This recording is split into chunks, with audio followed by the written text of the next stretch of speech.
வணக்கம். நீங்கள் இணைந்திருப்பது ஈழத்தின் முக்கிய செய்திகளுடன். முதலில் தலைப்புச் செய்திகள். ஈஷார செவ்வந்தியின் வழக்கில் புதிய திருப்பம். காதலருடன் இணைந்தே தான் செய்ததாக விசாரணையில் வாக்குமூலம். அடுத்த சில நாட்களுக்கு பலத்த காற்றுடன் கூடிய மழை பெய்யும் சாத்தியம். சங்குப்பிட்டி பாலத்தில் மீட்கப்பட்ட பெண்ணின் வழக்கில் திடீர் திருப்பம். நீதிமன்றம் அதிரடி உத்தரவு. அவசர சிகிச்சைக்காக சென்ற நபர் வைத்தியரின் அலட்சியமான பதில். சந்திரிகா இறந்ததாக பரவும் செய்தி உண்மையா? கீரி சம்பா தட்டுப்பாட்டை நீக்க பொன்னி அரிசி இறக்குமதி. மட்டக்களப்பில் அடகு வைத்த நகையில் நடந்த மோசடி. பெருந்தோட்ட தொழிலாளர்களின் சம்பளம் தொடர்பில் வெளியாகிய புதிய அறிவிப்பு தொடர்பான விரிவான செய்திகள்.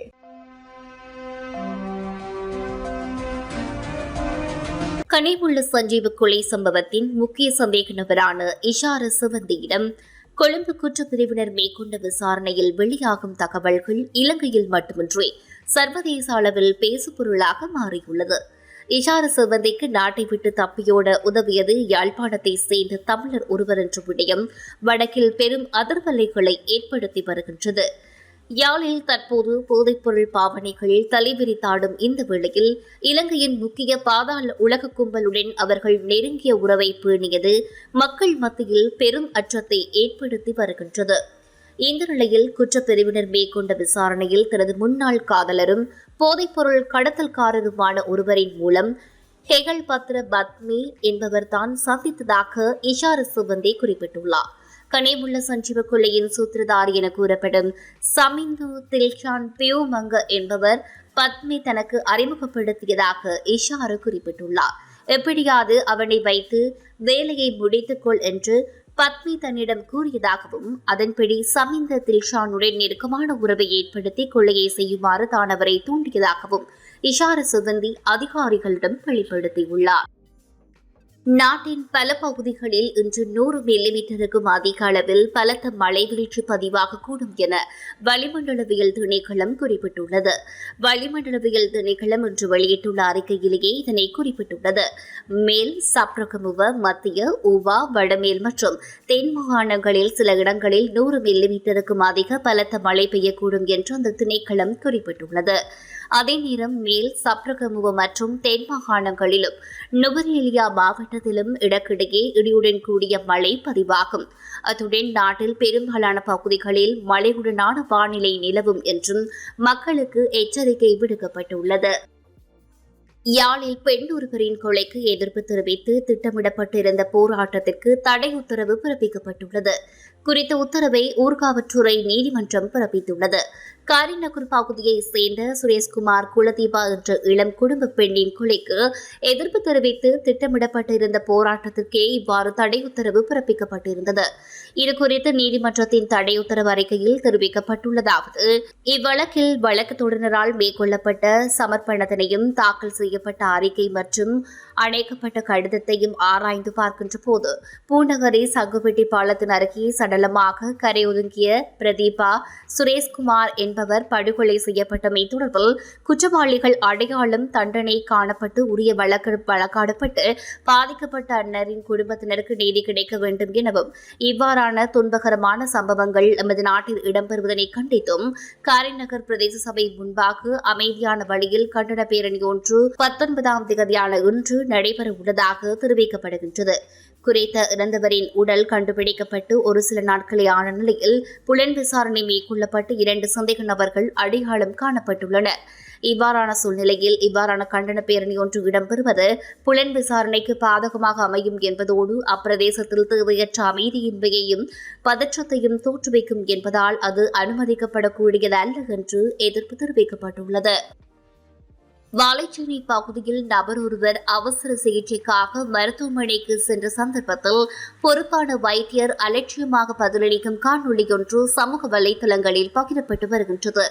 வாழைச்சேனை பகுதியில் நபர் ஒருவர் விபத்தொன்றில் தனது கையில் ஏற்பட்ட முறிவு காரணமாக சிகிச்சை பெறுவதற்காக குறித்த மருத்துவமனைக்கு சென்றுள்ளார். வெகு நேரமாக சிகிச்சைக்காக காத்திருந்து மருத்துவர் சிகிச்சை அளிக்காத காரணத்தினால் மருத்துவரிடம் வினவிய போது மருத்துவர் அலட்சியமாக பதில் வழங்கியுள்ளார்.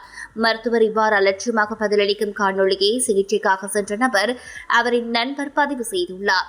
இந்த நிலையில் குறித்த பெண் மருத்துவரின் அலட்சியமான நடவடிக்கை காரணமாக சிகிச்சைகளுக்காக வந்த நபர் தான் அனுராதபுர மருத்துவமனைக்கு செல்வதாக கூறிவிட்டு வெளியேறியுள்ளார். நாடாளுமன்ற உறுப்பினர் ராமநாதன் அர்ச்சுனா தனது உத்தியோகபூர்வ முகநூல் பக்கத்தில் இதனை பதிவிட்டு குறித்த சம்பவத்தை கண்டித்துள்ளார். முன்னாள் ஜனாதிபதி சந்திரிகா குமாரதுங்க காலமானதாக சமூக வலைதளங்களில் தொடர்ந்து செய்திகள் பரவி வருகின்றன. குறித்த செய்திகள் உத்தியோகபூர்வமற்றது என்றும் போலியானவை என்றும் குறிப்பிடப்பட்டுள்ளது. பெரும்பாலான முகப்புத்தகங்களில் எந்தவித உத்தியோகபூர்வ செய்தியுமற்ற நிலையில் பதிவுகள் பகிரப்பட்டு வருகின்றன. இது தொடர்பில் தென்னிலங்கையில் உள்ள சிரேஷ்ட ஊடகவியலாளர்களிடம் கேள்வி எழுப்பிய நிலையில் இது போலியான தகவல் என குறிப்பிடப்பட்டுள்ளது. இதன் அடிப்படையில் இவ்வாறான போலியான செய்திகள் தொடர்பில் மக்கள் அவதானமாக இருக்குமாறும் அறிவித்தல் விடுக்கப்பட்டுள்ளது. நாட்டினுள் நிலவும் கீரி சம்பா அரிசி தட்டுப்பாட்டை நீக்கும் வகையில் பொன்னி சம்பா மற்றும் அரிசியை இறக்குமதி செய்ய அரசாங்கம் நடவடிக்கை எடுத்துள்ளது. கடந்த 15ஆம் தேதி முதல் நடைமுறைக்கு வரும் வகையில் அதற்கான வர்த்தமானி அறிவித்தல் ஒன்றை ஜனாதிபதி அனுரகுமார திசாநாயக்க வெளியிட்டுள்ளார்.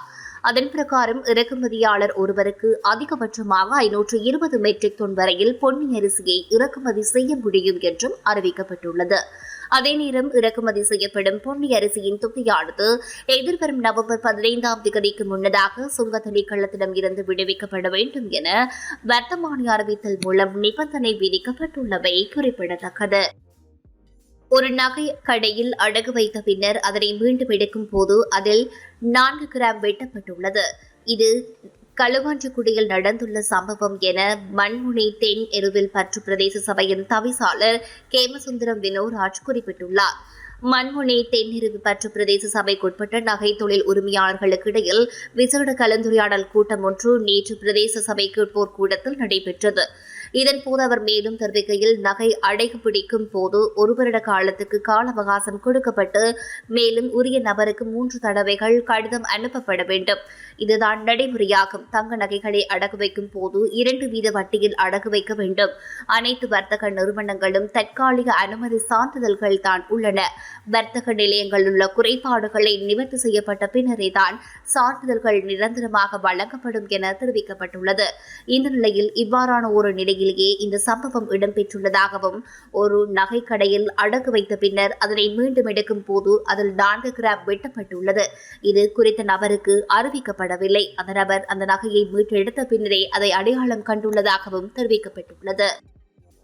பெருந்தோட்ட தொழிலாளர்களின் சம்பள அதிகரிப்பு தொடர்பான பேச்சுவார்த்தைக்கு மறு திகதி அறிவிக்கப்படாமல் ஒத்திவைக்கப்பட்டுள்ளது. பெருந்தோட்ட தொழிலாளர்களின் சம்பள அதிகரிப்பு குறித்த பேச்சுவார்த்தைக்காக மேலதிக தொழில் ஆணையாளர் நாயகம் HF குணவர்தனவினால் விடுக்கப்பட்டுள்ள அறிவித்தலுக்கு அமைய நேற்று சம்பள நிர்ணய சபை கூடியது.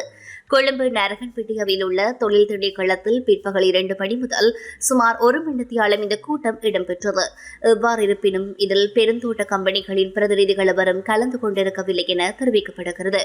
கம்பெனிகள் இவ்வாறு முதற்கட்ட கூட்டங்களை புறக்கணிப்பதும் உதாசீனப்படுத்துவதும் வழமையான விடயமாகும். ஆனால் கடந்த காலங்களில் இந்த பேச்சுவார்த்தைகளில் ஆர்வமாக பங்கேற்ற மக்கள் விடுதலை முன்னணியின் தொழிற்சங்கமாக அகில இலங்கை தோட்ட தொழிலாளர் சங்கத்தின் பிரதிநிதியும் தற்போது பதுளை மாவட்ட ஆளுங்கட்சி நாடாளுமன்ற உறுப்பினருமான கிட்னன் செல்வராஜ் நேற்றைய தினம் கூட்டத்தில் கலந்து கொள்ளவில்லை. இதுகுறித்து அவரிடம் தொலைபேசி மூலம் தொடர்பு கொண்டு வினவிய போது பதுளையில் இருப்பதாக தெரிவித்ததாக ஊடகங்கள் செய்தி வெளியிட்டுள்ளன.